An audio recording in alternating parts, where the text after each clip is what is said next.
All right, welcome to the Lundquist Real Estate Podcast. My name's Keanu Rish. This is Mike C. with Mike C. Inspections, and we're going to have a conversation about the inspection process, what to look out for, red flags, and how you can potentially navigate the hiccups that come up when you have an inspection, which is good hiccups. You want to be aware, Right. Yes. A educated decision is the best decision. That's the best decision. So this is Mike C., born and raised out of Peru, and you did your schooling at RECP, National School of Inspectors. You've been doing it for 21 years. Long and time. You said your guiding principle is being honest, fair, and always helping others. Do you have anything you want to add to that? Not really. I mean, we just try to do the very best we can, and whatever that entails. And because the client or even future client is who we're concerned with. That's who we cater to. That's what our job is. All right. And so adding to that, I want to ask all the listeners to like, share, and subscribe to the podcast. Also turn on those notifications so you get notified when we post the new one. And as we're getting started, I want to just give you a little gift. This is a Thank you. O-Light. You can go ahead and open it up. So I have a friend who has one. Rob has one as well. They are it's like a high quality flashlight. A lot of cops use them. It's also got a laser pointer on it. Wow. So, and we got it engraved with your Mike C. Inspections. Very nice. So, thank you very much. Yeah, let me see that thing. I'll show you real quick. And so if you flip it over here, you got the laser on this side, Mhm. which is in the middle. See if I can get it turned on. Well, all the lights are on right now, so we might not be able to check it out. But it's got a magnetic charger here, Good so deal. it shouldn't wear out for you. But should be heavy duty and something fits you in can your use. pocket. Yeah, and then the laser should be nice. You know, if you're on an inspection, you're trying to point something out in the attic, but you don't want to walk all the way across. Or Very much so. Very much so. Thank you very much. yeah, absolutely. But that is yours. Hopefully, you're Wonderful. able to use it. I will definitely put that to use. While you're putting that up, I'll touch on some Wabash news. Looks like in 2025, the Wabash County basketball tournament concluded, ended in December with Southwood and Northfield claiming titles in their respective divisions. Good job, guys. Way to represent. And the Northfield girls basketball continued a strong season, winning the county championship and ranking number 12 in Class A. Well, The local wrestling teams, Northfield, Manchester, and Wabash, advanced members to regionals after a solid sectional performance. That's good. Glad to see. I feel like Wabash County's always done good in wrestling. yeah, they really have. They really have. That's a good thing. And the last couple podcasts I've touched on like the developments in Wabash. Have you heard of the Riverfront Apartments? I have a little bit. There's the Dickies Car Wash that's going up by Kroger's. Yes. Yes. The Mocha Shine Car Wash that's going to be across from Speedway. Mhm. Ford Meter Box obviously has their expansion. JJ's Travel Plaza, you know where that's at? Let me know where that is. Where would that be? So it's across the road from the Sheriff's Department. You know where they built the Okay. new Sheriff's Yes. Department, and Yes, then you have I the do. City Police Department. Yes. So just north of that, they're building a big, I'm assuming it's big. It's labeled a Travel Plaza. Wow. So it should be a nice gas station right off 24 because other than Hoosier Point, but That's- Hoosier Point's kind of old and Yeah. Yeah. kind of dilapidated is what it is. Yep. Yep. Good deal. And then Jimmy John's, but I don't know if they have a timeline for that. They've been saying they bought the property, but there's no construction going on. Okay. All right. Maybe start in the spring. Maybe. I hope so. Ah, Subway's good. I like Subway, but Yeah, I could get yeah. down to some Jimmy John's. and the closest one in Marion, isn't it? Jimmy Yeah. John's, I think. Yeah. Yeah, Marion. I think that's right by, was it Kroger's? No. It's actually down the road from Wendy's just a little bit. Wendy's? Kind of down that side street. Yeah, because then there's Beacon right there across the road, right? You have Beacon, and then Wendy's and Taco Bell and It's all Walmart. right there in the same thing. Yeah, that's right where there. So Huntington County has a Dickies, and it's right there in that same area. Okay. at Dickey's Car Wash. All right. So the main topic is home inspections.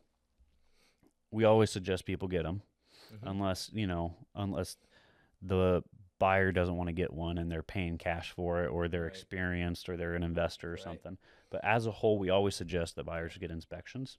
Sometimes we even do inspections for the people that are going to gut a house, Yeah, just so they know, basically, so they know what it's like underneath, hmm and that's a big thing. So What's the inspection process look like?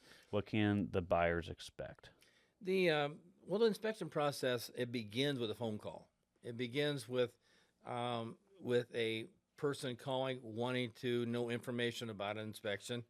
Um, I try to explain what we do. hmm I shouldn't say I try. I do explain what we do, Yeah. and so um, the that allows that person to decide if they want to become a client. If they do, then we try to set that all up. That all takes. I have to call the listing realtor and get that all done beforehand. That's all done even before we step on the property. hmm And that way the existing homeowner knows we're coming. They know what time we're coming, and they can expect us at that point. hmm The home inspection, as we get to a site or a home, one of the first things I do is go knock on the door and make the owner feel a little bit more comforted, because it's always a nerve-wracking process for a homeowner to think somebody's going to be in their house and doing different things. So it's important to me to actually go to the homeowner and assure them how long we're going to be there, who's coming, and so that we're able to get that taken care of. At that point, then we try to do the roof, the exterior, and that always takes about a half hour to 45 minutes to do that. hmm And what we look for any type of course, roof age, any kind of bad flashings, any kind of bad areas of the roof, hmm and gutters, and that sort of thing. Chimneys, if they're above the roof, what that all looks like, and that's all recorded also. We will also, from that point, do the exterior, hmm and that whole process on the outside takes about 40 minutes, Okay. pretty much, and then we go to the inside at that point. Okay. So a lot of people, when you talk about roofs, what you see from the ground, this is necessarily what you see when you get on top of the roof. Yeah. And so age is a big thing, which we try to come up with, and longevity, hmm if there is anything wrong, and that's all recorded with pictures and with documentation. Okay. So when you get up on the roof, you're checking out the seals around the chimney, the flashing, if there's any soft decking. That's correct. Yes, and I always, if I can get on the roof, which the only ones that I try not to get on are different specific roofs. When it gets above a 10, 12 pitch, which is a very steep roof, hmm those are done strictly from the eave, from Mhm. ladders. If it is a walkable roof, I Mhm. guess that's the term. If it's a walkable roof, hmm I always get up on the roof and walk it. And again, looking for the soft sheeting, looking for the exposed nails, looking for the flashings. A lot of the plumbing flashings will deteriorate over time, hmm and with the UV rays, and what happens to them, then the water starts going in the attic. You start Yeah. seeing a leak on your ceiling, hmm and then you just think, oh, the whole roof's bad. Well, not necessarily. Yeah. May So just be one seal, correct, yeah. correct. So, but And yeah, that may just be as easy as cutting that seal off, putting a new one on, and then what is it? Do you put tar or like a well, caulking on it? a lot of times, if it's done correctly, you don't even have to put any sealant around it. Really? Yes. Okay. And so, But there are some things that sometimes when it may just have a crack or something, and I will recommend, hey, you can just put some sealant around it until the next time you re-roof, and then they'll replace the whole flashing at that point. Okay. And when you go inside, what's the process for when you go inside? I'm assuming when you're outside, you're checking the AC unit, making sure everything looks good with that. Yeah. I'm assuming you're checking the windows on the outside, but then when you go on the inside, you're looking at like the furnace, and I guess I'll let you walk me through that process. What does that look like? The AC, would go back to the AC just a little bit. The AC, in the wintertime, we can't test an AC. Okay. Just because there's oil in the Freon. The Freon is what makes the furnace heat and cool. Okay. So sometimes that oil separates at cold temperatures, and you don't want to try to use an air conditioner outside in cold temperatures just because it'll run without oil. It'll lock itself up. Okay. So you can actually ruin an outside unit by trying to test it too cold. Okay. And so once we get on the inside, then we're looking straight at the water heaters, the furnaces, the electrical panels. Each one of those the covers will come off, and we look in depth on those as far as we can. We're not allowed to take anything apart. Okay. And so we'll take a cover off the electrical panel. We'll take a cover off the water heater, that sort of thing. But I can't, or in the furnace, but I can't actually take the furnace apart to look at the inside parts of it. So, all that is done. Test. If it's electric, we test the elements, and to make sure that the elements are working correctly. Mm-hmm. And so, furnaces, of course, we fire those up and watch them run. Mm-hmm. And some of the things that we look for, furnace filters and things like that. We check all that stuff out too. Yeah. And and I think we'll get in a little bit later on into that a little bit more. But the electrical panels, we always take the covers off of that, and I make sure all the wires are placed where they're supposed to be. Yeah.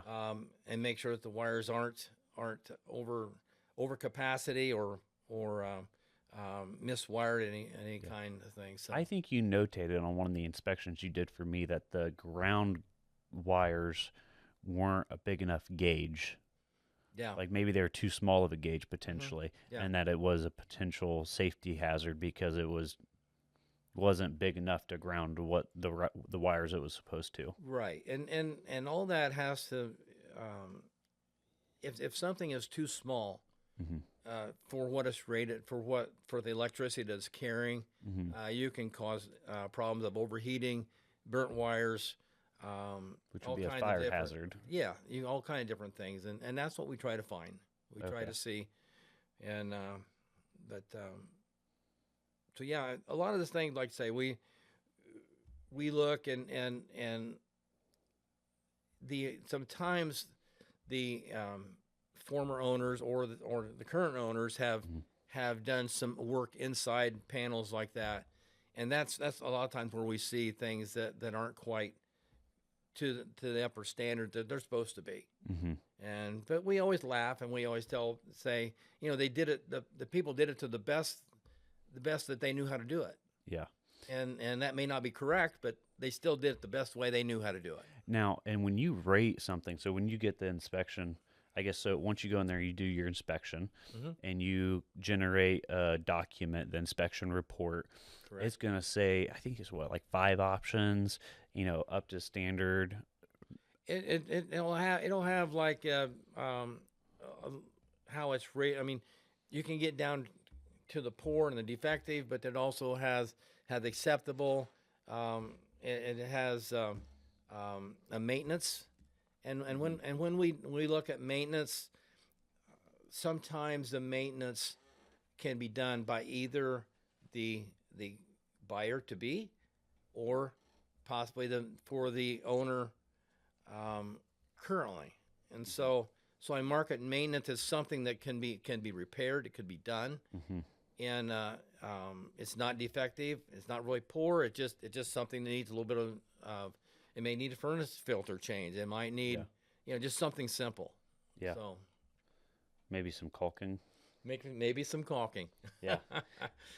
And then you also, obviously, if there was a safety concern, like it was a too small of a gauge of wire, you would note, hey, this is a safety concern. This needs It to be is. addressed, so Yes. you're aware, so they Yes. don't move in and potentially have a house fire or That's something. correct. And another thing that we when we look at something like that, I always recommend that they get a professional, either electrician for the electrical, HVAC tech for the furnace, because those people are professional. They do it every day. They know exactly what it's supposed to be, and they know exactly what it's supposed to look like, and they can do it. In the safest and the quickest way that's possible. Yeah. So it's I always leave a lot of that stuff up to the professional to repair. Just because they just know how to do it. Yeah, and so you look at like the foundation, the furnaces, AC, the water lines. You make sure everything just draining properly, making That's sure correct. there's not, a backup in the Within septic. house. Within the house, yeah. I don't check out in the yard, that sort of thing. If we check up to the foundation walls. Okay. So, and now, how long do you let the water run when you do the inspection? Like, so when you turn on the water, make sure everything's draining properly. How long Right. do you? I mean, is it like 30 seconds or is it 5 minutes? It's more that it's probably in between that. Okay. You've tested the water several times over a home inspection. You'll check the kitchen sink. You'll flush toilets. The bathrooms, and houses now have multiple bathrooms, so you're going to be running quite a bit of water through by the time you're done. And the thing that I always try to check the last is like in the crawl spaces or the basements. Once all this water is run, that's when you're going to find your leaks. And when you get into crawl spaces and you have a big wet area, there's an issue there. Yeah. Yeah. And so I'm fortunate enough. My wife, we co-inspect together, and so I didn't realize that. So your wife does inspections too? she does. She does. Actually, while I'm going around and doing a lot of the inspecting, she has the computer set up and she's recording everything that we're saying, everything that's going on. She does have her jobs too. And she checks windows and things like that, and things that it just relieves a little bit more of what I would normally do. And so what that basically does, a lot of people will say that your inspection should be at least 5 to 6 hours. But with two people, we can cut that down. We can get in and out of there in 3 hours, just because there's two people doing it, and there's 4 eyes instead of 2. Yeah. Yeah. It's definitely, I mean, it makes sense. I mean, speeds the process along, right? Yeah. And like I say, assembly line. And we can always, if we tell the client a certain thing, it's automatically written down. That way, it's if we say it, it's in the report. Yeah. No, that makes sense.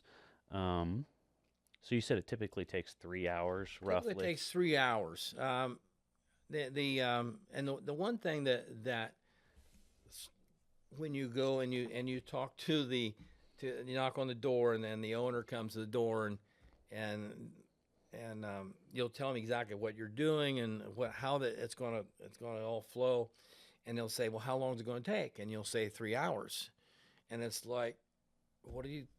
3 hours? I said, yeah, it'll take 3 hours, and it does take 3 hours to go through.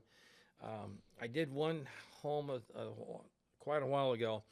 It was almost 5,000 square feet. That's a lot. And the homeowner met me at the road, and he said, "What are you going to do in my house for 5 hours?" And I said, "Well, how long would it take you to go through your entire home, attics, crawl spaces, and test everything?" He just turned around and walked away. But that's what it takes to be thorough. Yeah, yeah, and you want to do a good job, Yeah. right? That's what you're getting paid for. Correct. You want to live. You can't. you can't find everything, but you No, can go no. through and do a thorough check of the Right, house. You're right. You know, right. they've lived That's in it for 30 years. You're going to be in it for 5 hours. How much yeah. you can check the functionalities of the main items, but you can't find every little detail, That is nook and correct. cranny. And if there's even access to things, Yeah. and that's one thing that we look at as you're walking through a home and you're looking and you're like say we've done the water heater, we've done the furnace and electrical panel, and we're doing the kitchen, um, and then the bathrooms, and once that's all done, I'm looking for the attic access, Mm-hmm. and a lot of times the attic access is in a closet completely filled with clothes. Yeah. And I mean, from floor to ceiling.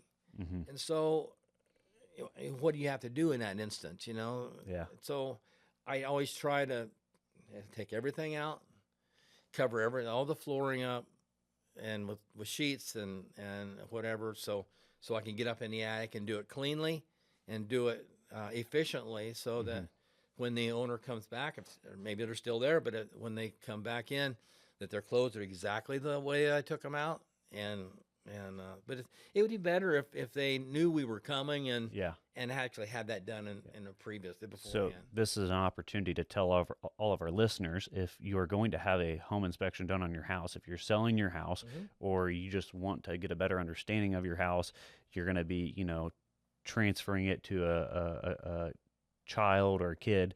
Correct. They're 25, they're taking possession of it, Mhm. and you want to get a home inspection to make sure what the crawl space accesses are open, and Yep. the attic accesses are open And accessible, yes. and accessible, and the electric and water's on and functioning. Correct. And you can get to if we can get to them. A lot of times, you'll find the water heater, but it's you got a bunch of boxes in front of it, or else you've got to try to find it somewhere that it's not.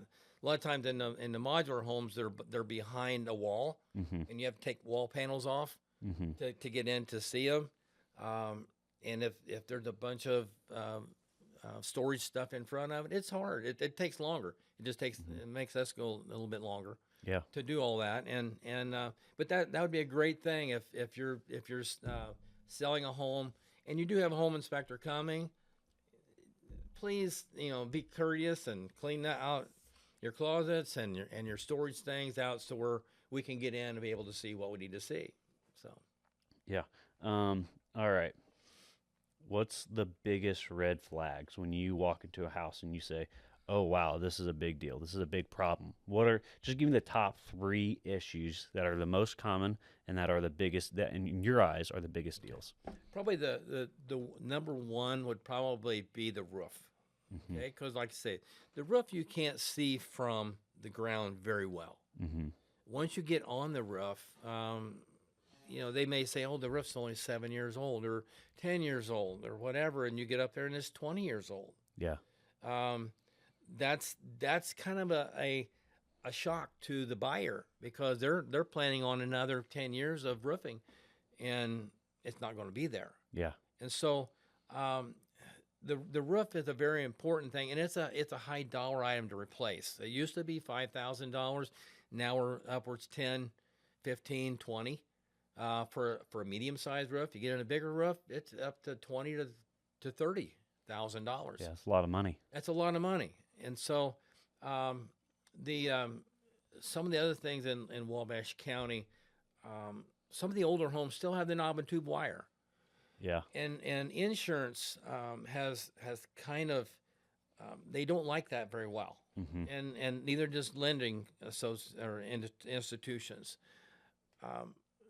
The knob and tube wiring is the original wiring that was installed way back in the 20s and 30s. It has cloth bound wires, and with no grounding path. Okay. And so the what happens a lot of time with the knob and tube wire, the insulation falls off. It gets brittle and falls off. Well, then you have bare wires going through the attic. Those are hot. And those are hot. And if they're in an attic, normally there's no insulation originally on top of them. Well, then somebody has come through and put insulation over the top. Well, those create heat, and the reason they're in the attic and they're exposed is because they dissipate. They want the heat to dissipate away. Well, when you insulate that, that keeps that heat right there with it, and it's a fire issue. Yeah, it's like creating char cloth. And then they would have to where they connect wires on. They used to solder those connections when they were originally installed, but down the road, somebody else wanted to put a connection in there. They just wrapped the wire around it and just black taped it. Well, that connection becomes loose, creates heat. Again, there's another fire hazard. So the knob and tube that we see in there, we always make note of, and it's important to know that a home inspection is merely an observation. Okay, we don't. If it's a safety issue, yes, we can recommend that to be taken care of. But as a home inspector, it's only for me to be able to look at it and give a recommendation of what needs to happen further. And it's up to guys like you, the realtor, and the client to decide exactly what they want to do. So, some of the other things we're talking about too is foundation underneath the crawl spaces and basements. A lot of people, they have homes that nobody has been in a crawl space for virtually years, and so it's my job to get underneath there and look to see what I can find, to see if I see any kind of broken floor joist, to see if I can see any kind of defect.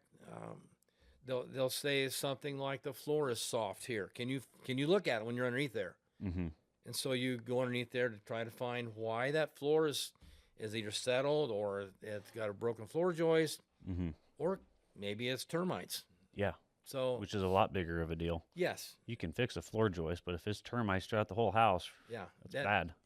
That's something that again, professional agency needs to come in and treat it and go from there.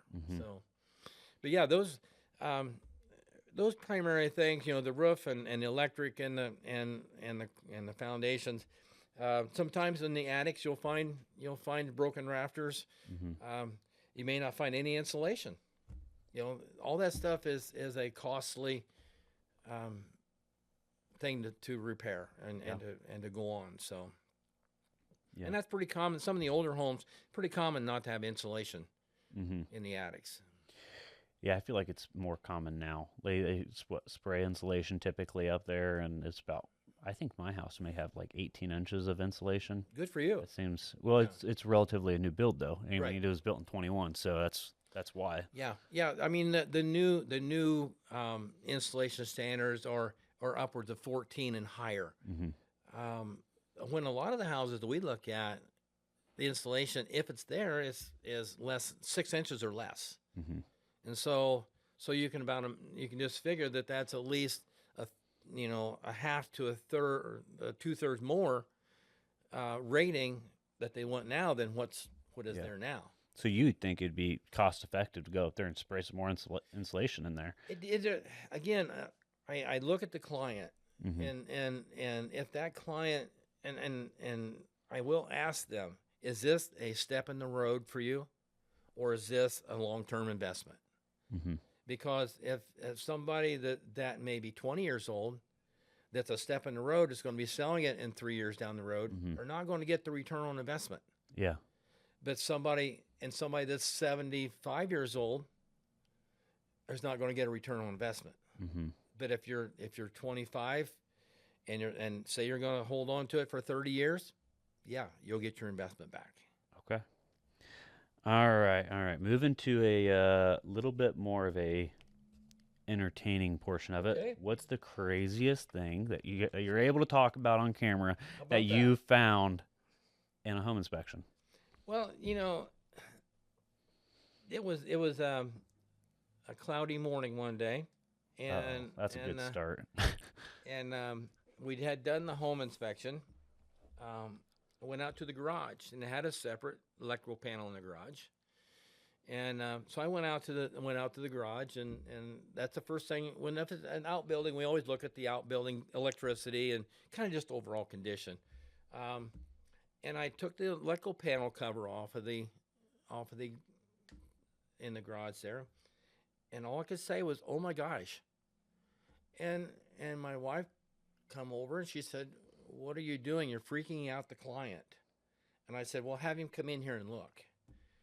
And then in this electrical panel, there was an entire squirrel, alongside a big fox squirrel, entire squirrel, that had committed a squirrel side.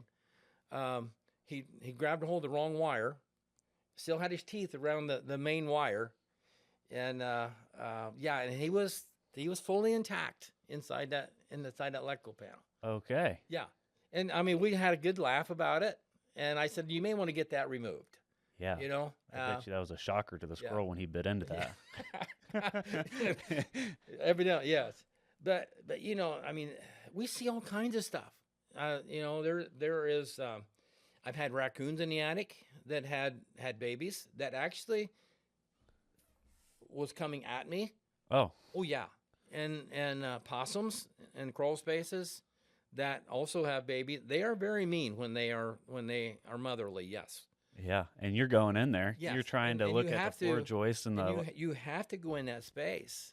A lot of times the spaces are only, a lot of them I see are only 10 inches high. Yeah.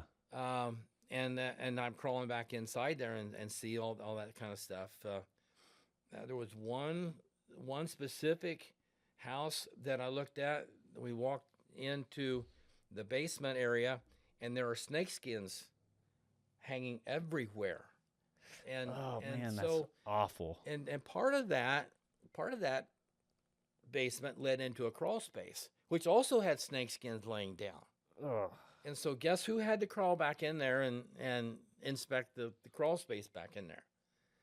And so you know, that makes my gut turn. Snakes. Yeah. So there's just like a whole bunch of snake skins. Oh yeah. All throughout. Yeah. They were just hanging from the floor. So was it like a breeding area? What was it? I think it was. But luckily I didn't find any when I was in there. I did find the hole where they were going in and out, but when a snake grows, it always it tries to catch itself on something rugged or to help pull that skin off. Yeah. And so they were on the floor joist, evidently, and there was multiple hanging all the way everywhere. So yeah, and it's kind of one of those things when you go in and you look and you think, do I really want to go in there? You question your profession. Yeah. And I've done did that. I choose the right profession? You know. Yeah. So like I say, going back in through there, luckily didn't find anything, but I had a deep breath when I went out, and I was thankful that nothing happened. But yeah, animals were probably the most entertaining thing that we find. I'm glad that we are not in a area that has like copperheads and poisonous things that are really the only poisonous thing that I look for in a crawl space would be brown recluse. Mm-hmm. Yep. And they are here.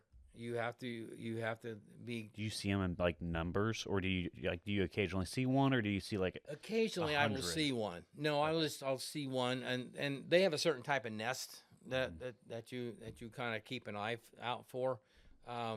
And they won't come after you, but if you intrude in their territory, they will protect their territory. Okay. And so when you're in a 10-inch crawl space, you don't have a lot of room to move around and function like that. But rats, we see rat holes and things like that. They move a lot faster than I do in a crawl space. So you'll look and you'll see him running down the side. This is why you hire Mike C to go do your inspection and not me, because I'm not faster than a rat. How about that? Maybe I'll put that on my thing. I'm not as fast as a rat. Maybe. Yeah. I won't mention the address, but there's a house that you did for a client of mine Mm-hmm. in Wabash, and when I showed him the house, the lights were off and the water wasn't on, if I recall correctly. And so we walked down in the basement and looked around. We didn't notice anything. Mm-hmm. We had a concern about a foundation problem. Correct. And so when you went back and did the inspection, I think the lights were on, and you guys located the issue, and Mm-hmm. I think maybe you had mentioned that, hey, this is a concern. This is a concern. You may want to get this addressed, and this is good. Inspections are good because what that allowed us to do is it allowed it highlighted a serious problem in the house that could cost a lot of money, Right. and we were able to take that to the listing agent and express our concerns, and I was able to negotiate his earnest money back, and he was able to get out of that deal. Mm-hmm. And with that being said, that seller said, hey, look, this is a problem. It's been identified now. Right. And they went out and had it professionally repaired, Good for that them. that foundation with a warranty. Mm-hmm. And so that's the whole reason why we get inspections, is to mitigate liability and to educate on the condition of the property. Right. And that's why when we find things like that, we always refer to the client, say, please get this looked at, Mm-hmm. and just for your well-being, and the I remember the wall that you're speaking of, and I know, there again we talk about how people have tried to do it the very best that they know how to do it. Yeah. And so, but when you're looking long term, you need to have that reassurance that is still going to be there 10 years from now. Yeah, especially when you're going So- to be living there long term. Yeah, and so it's always, it's hard for me to go through a home and pick out the bad stuff, because that homeowner has lived there a long time, and they've worked hard to try to keep up as much as they can, and here a guy comes in and tries to tear this stuff apart. Yep. But we're looking at long term, and we're Mhm. looking at for the benefit of our client that's in going to purchase this home. And so, And you guys are comparing that to like what would be code today and what's the standard today, right? well, we don't actually do a code inspection. Code inspection, ironically, I don't think a whole lot of houses would pass code. Mm-hmm. Some of the newer ones will, yes, because they have been, really done correctly. What we do, code tells us what we need to say and do. Okay, so Okay. so a lot of times when I'm questioning something, yes, I'll go back to code. I will look to see what code requires. Mm-hmm. Part of the problem with code requirements is every jurisdiction is a little different. I was in Fort Wayne this not that long ago, and there was some questions about a house that I had there, and so it was different than what like Wabash or Miami County would require. Mm-hmm. And so, those are the ones that I know what they require. So what I did was I had actually called the building department and gave them my questions and gave them let them answer how they normally inspect things, because the house was brand new, and so I wanted to be accurate.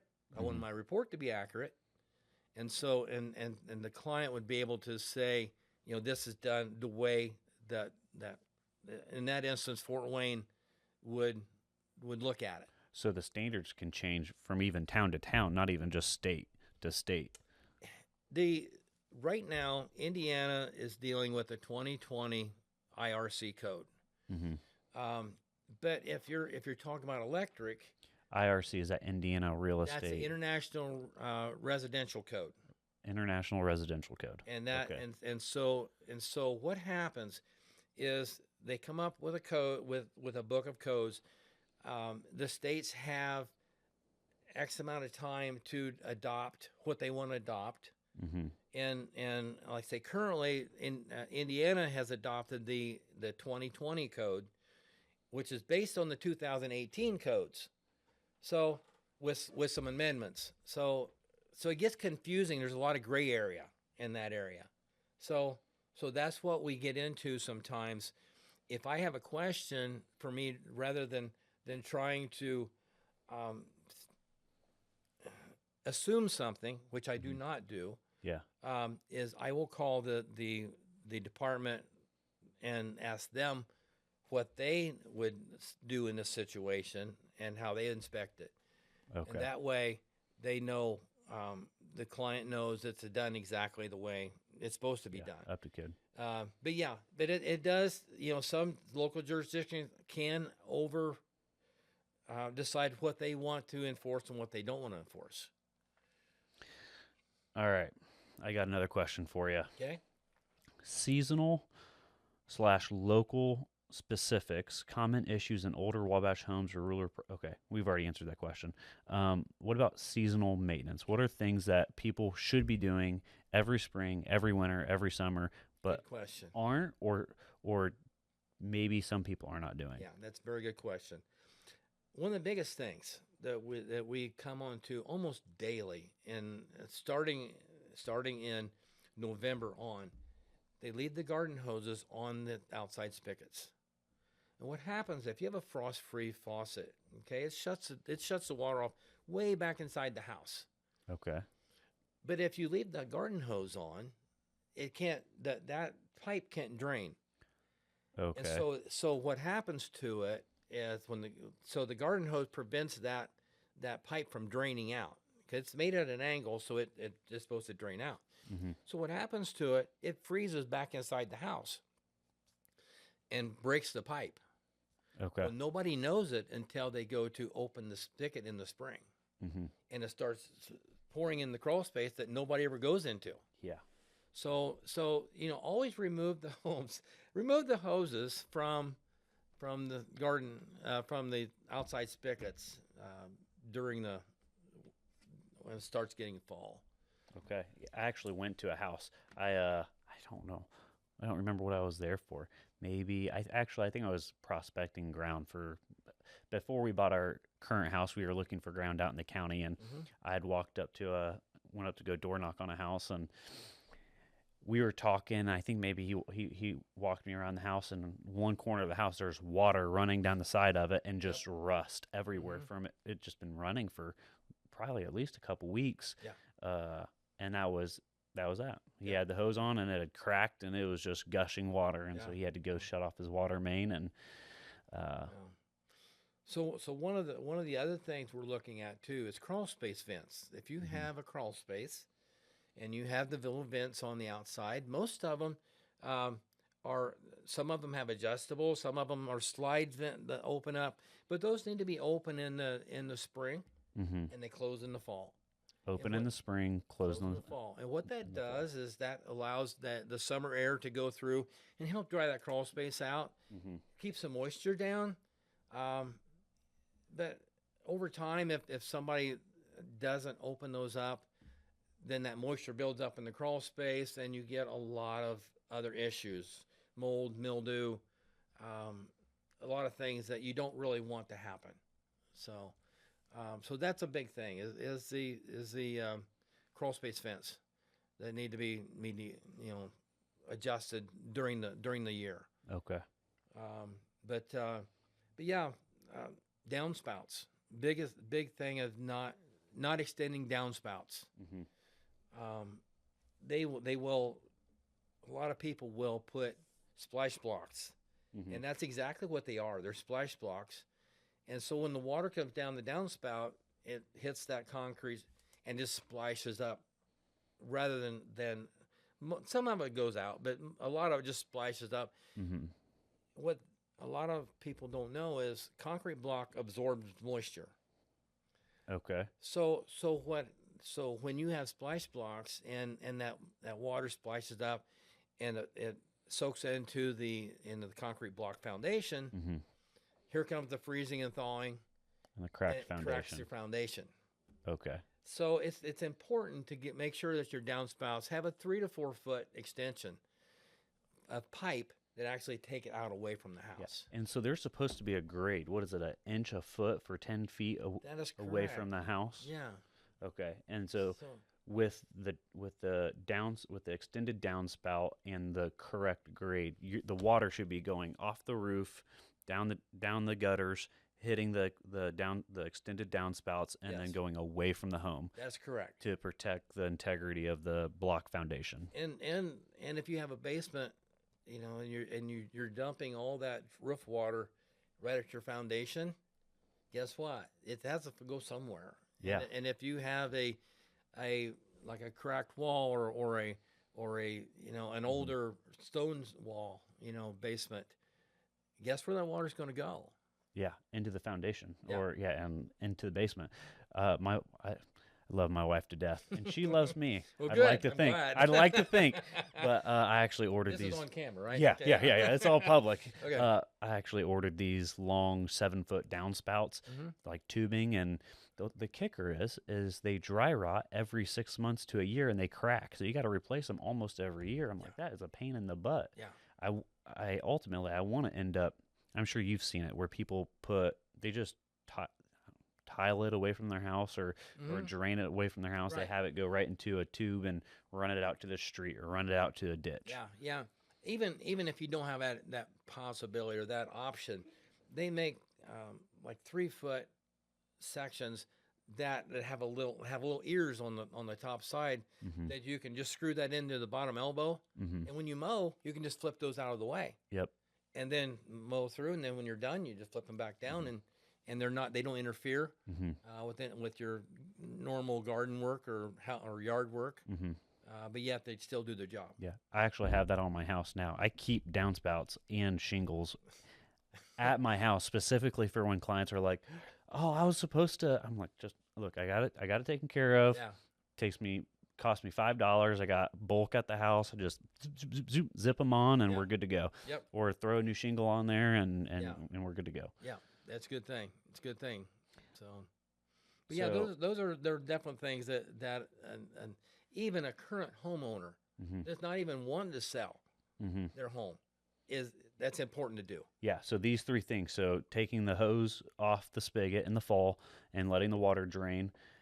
The crawl space vents open in the spring, closed in the fall, and then the extended downspouts, getting that water away from the foundation so it doesn't affect the foundation or it doesn't drain into your basement, are all important things. Along with that gutter also is keeping it clean. Keeping the clean gutters. Yeah. So you're not, it shouldn't be. Wabash has a lot of maple trees, big maple trees. And so yeah, keeping those gutters clean is a big deal. So it's not supposed to look like a garden at the base of your roof. No, if you see little trees growing out of your gutter, it's time to clean them. Okay. So I got a couple friends that I mentioned this. I'm like, it's not a garden. Yeah. Take the dirt out of it. Clean it out. Yeah, for sure.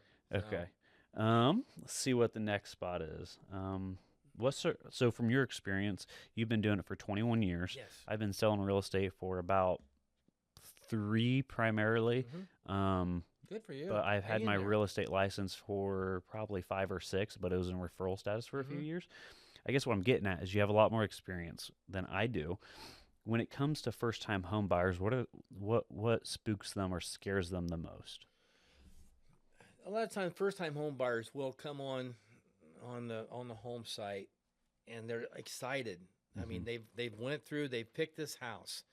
And they're so excited, and they walk in the front door, and they're just looking, and they're just, laughing and talking, and then they start talking to me. And when I start talking, well, your roof has only got 3 years to go, and then you really need to get your furnace cleaned and serviced. You may need your water heaters is almost 18 years old, and so those kind of things are what. It kind of takes their excitement down a little bit, and that scares them. It scares them because they don't know. For a lot of time, they don't know how to do it, how to correct anything, and the other thing is they don't know if they want to do that. Yeah. I mean, I've had clients come in and didn't like the yellow wall. and didn't want the house because it had a yellow wall inside. You mean like yellow painted or Yes. yellow from smoking? Yellow painted wall. Yellow painted. Yeah. Okay. Because they Seems a didn't little know, petty. hey, you could just put some paint on, it would be fine. Yeah. And make it blue. Yeah. Go to Walmart or Home Depot and get Right. some Yeah. semi-gloss or eggshell. Right, yeah. Don't do the matte. It looks great, but it just scratches. I Yeah. mean, you look at it and there's a scuff. Yeah. So, but yeah, that tends to lower the expectation a little bit with first time home buyers. But what we try to do when we know they're first time home buyers, we try to overcompensate for that and to make sure that they have no questions, that they understand how to paint that wall, that they understand what they need to do to make that home theirs. So this was not in my notes here, but I want to ask it since we're here. What are some of the routine maintenance on a house that to you is understood, but maybe to like new home buyers is not? I know you have furnace filters. I always suggest quarterly, so 3 times, it 4 times a year. It depends. Sometimes they're 1 inch thick, which they need to be more often. Other time when they're 5 inches thick, they could be done 3 times a year. Okay. So some of the other things is salt for your softener. That's a plain thing to think about. Service intervals for your furnace would be anywhere. I always kind of recommend that a new buyer, when they walk in, that we have no clue on the service of what this furnace has been. And so to have that furnace done initially for the first winter, and then have it done every 2 years after that. And so that way, a lot of times they can catch things before they happen. You're not, 0 degrees outside and all of a sudden your furnace quit working. Yeah. It still happens, but if you address that ahead of time, maybe that switch that was going bad way back when, could have been repaired beforehand. So it's almost like the suggestion of when you buy a new vehicle, just to go do a tune-up on it. And this way you're up to date. Hey, there may be a ball joint going out, or hey, your furnace blower unit may be getting old and it's got a squeak to it, and so you need to be prepared for this $500 to $1,500 expense when this goes out. Right. And any more equipment is expensive.